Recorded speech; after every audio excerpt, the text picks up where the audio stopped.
ஏன்னா இப்போ பால் என் பக்கம் இருந்துச்சு, நான் ஒரு உதவ விட்டேன். ஏன்னா அது இன்னும் இப்போ என்கிட்ட பேசி பால் மேலே குறியா இருக்கீங்க சார். என்கிட்ட பேசும்போது சொல்லிச்சு, நான் வந்து 50 லட்ச ரூபா கேட்டேன்னு சொல்கிறீங்களே, வாங்கிட்டேன்னு சொல்கிறீங்களேன்னு சொல்லிச்சு. நேற்று கொஞ்சம் கச்சாமிச்சேன்னு தான் பேசிச்சு. நீங்கள் எப்படி பேசலாம் அப்படின்னு மிரட்டுனுச்சா உங்களை? ஃபேக் ஐடி இருக்குது, அவன் காசுலாம் வாங்குறான், ஏன்ட்ட நிறைய பேர் கம்ப்ளைண்ட் பண்ணுவாங்க.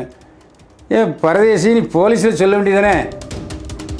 மறுபடியும் வந்து அவர் என்ன மிரட்டலாம் இல்லைன்னு ஒரு வீடியோ கொடுக்குது. மாற்றி மாற்றி பேசுகிறதுக்கு என்ன காரணம்? இது இன்னொரு நம்பர். லிஸ்ட்டு பெருசாக போயிட்டுருக்கு முடியும் சார். நான் 4 நம்பரே உங்கள்கிட்ட கொடுத்துட்றேன். நீங்களே மெயின்டைன் பண்ணிக்கங்க சார். இப்போ ஏன்ட்ட கொடுத்தா நான் மெயின்டைன் பண்ணுமா? அந்த ஃபோன் கால் இல்லை எடுத்து நீங்கள் பேசுங்க சார். கேமரா மேலே சிரிக்கிறாரு சார். இருக்கு நம்மளே ஏதாவது தப்பாக நீங்களே புதிய சிந்தனை நேயர்களுக்கு வணக்கம். இன்றைய சிறப்பு நேர்காணலில் நம்மோடு இணைந்திருக்கும் சிறப்பு விருந்தினர் மூத்த பத்திரிகையாளர், மூத்த நடிகர் திரு பைலவான் ரங்கநாதன் அவர்கள். சார் வணக்கம். என்னை வாழ வைத்துக் கொண்டிருக்கும் யூடியூப் சேனல் நேயர்களுக்கு நன்றியும் வணக்கமும். நம்ம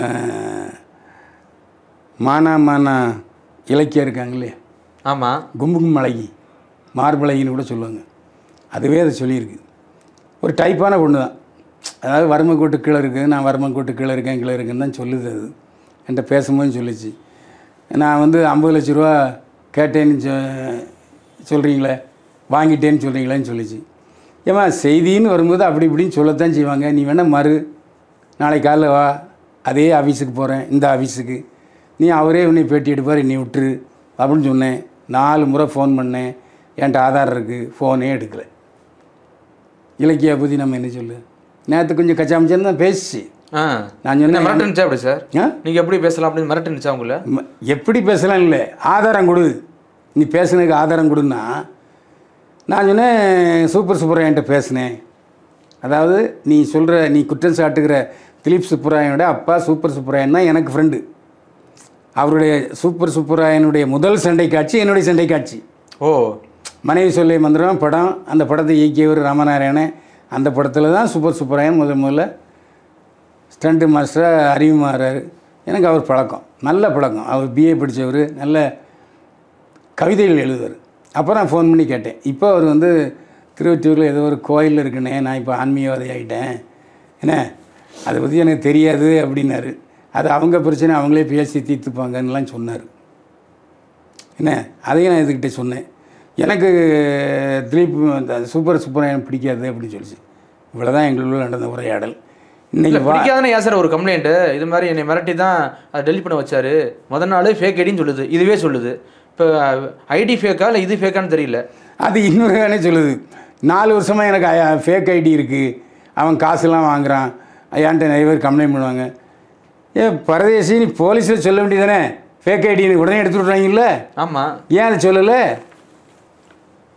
காசுலாம் வாங்கிட்டாங்க அப்படின்னு சொல்லுது. ஃபேக் ஐடி என்றால் உடனடியாக சைபர் கிரிமினல் சொன்னால் அவங்க உடனே ஆக்ஷன் எடுத்துகிட்டு போகிறாங்க.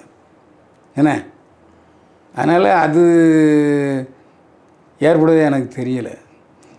அப்புறம் மறுபடியும் வந்து அவர் என்ன மிரட்டலாம் இல்லைன்னு ஒரு வீடியோ கொடுக்குது. மாற்றி மாற்றி பேசுகிறதுக்கு என்ன காரணம்? அதை பதில் சொல்லவே இல்லை. நான் தான் சொல்கிறேன்ல, நான் என் மடியில் கனம் இல்லை, வழியில் பயம் இல்லை. காலையில் நீ சொன்ன அதையே நீங்கள் ஃபோன் பண்ணிங்க, உடனே வந்துட்டேன். நான் 4 ஃபோன்லேருந்து ஃபோன் பண்ணிச்சு. 4 ஃபோன்லேயும் நான் ஃபோன் பண்ணேன், எடுக்கவே இல்லை, தொடர்பு உள்ள நிலையில் இல்லை. ஒன்றில் ரிங்டோனில் ஒரு பாட்டுலாம் வந்துச்சு. இதுக்கு ஆதாரம் என்கிட்ட இருக்குது. இன்னும் நாளைக்கு தொடர்பு கொள்ளலாம். தொடர்பு கொண்டால் நான் உங்கள் நம்பர் கொடுத்துட்றேன், நீங்களே பேட்டி எடுங்க. இல்லை அது சொன்ன கேள்வியே நம்ம கேட்போம். முதல்ல ஏன் அப்படி சொன்னேன், அதுக்கப்புறம் ஏன் சொன்னேன், அது உங்கள் உரிமை. நான் என்ன சொன்னேன், அவர் அந்த கேள்வி கேட்டதுனால தான் நான் பதில் சொன்னேன். அவர் தான் அந்த டாபிக் எடுத்தார். நான் உன்னை வந்து இப்போ இந்த சமயத்தில் நான் டாபிக் எடுத்தேன், நீங்கள் டாபிக் எடுக்கலை. ஏன்னா இப்போ பால் என் பக்கம் இருந்துச்சு, நான் ஒரு உதவ விட்டேன். ஏன்னா அது இன்னும் இப்போ என்கிட்ட பால் மேலே குறியா இருக்கீங்க சார். இது ரெட்டை எடுத்தும் பேசுகிறீங்க எனக்கு. ஏன்னா இது வந்து ஆபாசமாக எடுத்துக்கலாம், ஜாலியாக எடுத்துக்கலாம், ஸ்போர்ட்டிவாக எடுத்துக்கலாம். ஆனால் எது வேணாலும், ஆனால் ஏமா என் பக்கம் பால் வந்துச்சு, நான் அது உதவ விட்டேன்.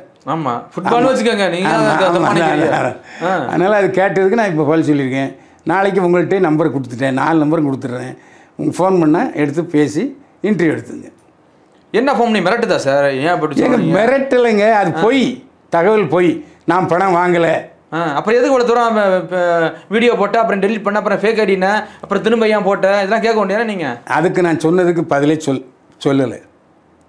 உண்மை தான், நான் சொன்னதுக்கு பதிலே சொல்லலை. காவல்துறை வந்து கேட்குறாங்கல்ல, ஏம்மா யார் மேலே கம்ப்ளைண்ட் தெரியுன்னு கேட்குறாங்கல்ல, இல்லைன்னு சொல்லிட்டு ஏன் சொல்லிக்கலாம் ஓடணும்? அப்போது இது பக்கத்தில் ஏதோ தப்பு இருக்குதுன்னு அர்த்தம். அதாவது தானாக அட்ஜஸ்ட்மெண்ட் செய்து கொள்வது வேறு, திருமணம் செய்து கொள்கிறேன்னு சொல்லி அட்ஜஸ்ட்மெண்ட் கேட்குறது வேறு. இது மேலே நியாயம் இருந்தால் போலீஸ்காரங்க கேட்கும்போது ஆமாங்க அந்த இதால் தான் நான் பண்ணிட்டேன் அப்படின்னு சொல்லிக்கலாம்ல, ஏன் சொல்லலை? அப்போ இங்கே ஏதோ சிக்கல் இருக்குது. இன்னொரு வாட்டி ஃபோன் பண்ணி பாருங்கள் சார், எடுக்குதான்னு பாருங்கள். ஏன்னா உங்களை அவ்வளோ டார்ச்சர் பண்ண சொன்னீங்க, ஒரு வாட்டி பண்ணி பாருங்கள்.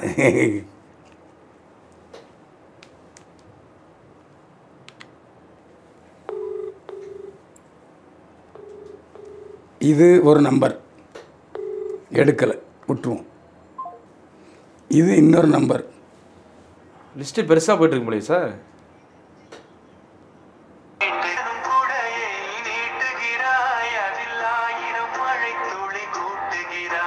நீங்கள் அழைக்கும் நபர் உங்கள் அழைப்பை ஏற்கவில்லை, தயவு செய்து பின்னர் முயற்சிக்கவும்.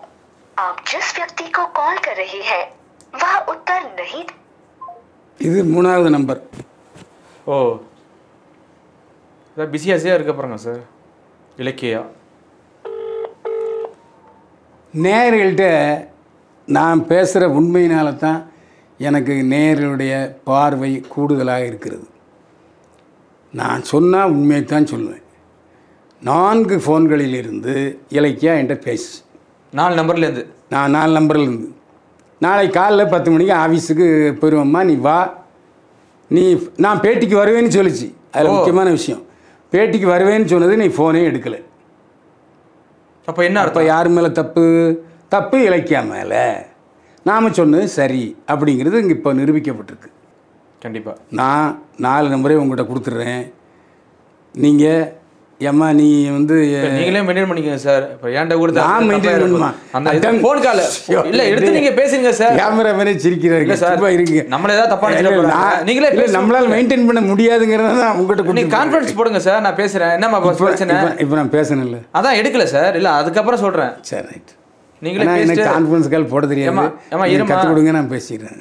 நான் தம்பிகிட்ட கொடுக்குறேன், நீங்களே பேசுங்கன்னு சொல்லி சொல்லுங்கள் சார், நான் கண்டிப்பாக கண்டிப்பாக. நம்மளோட ஒரு இன்டர்வியூ எடுத்து போகலாம். இன்றைக்கி வாங்க, உனக்கு என்ன பிரச்சனை, நீ ஏன் வீடியோ போகிற, அப்புறம் நீ வந்துருமா, பிரச்சனை இல்லை, நம்ம ஒரு இன்டர்வியூ எடுத்துக்கலாம் சார். ஆமாம், ஓகே, நன்றி. கண்டிப்பாக சார், மீண்டும் சந்திப்போம். வாழ்க வளமுடன். நன்றி சார்.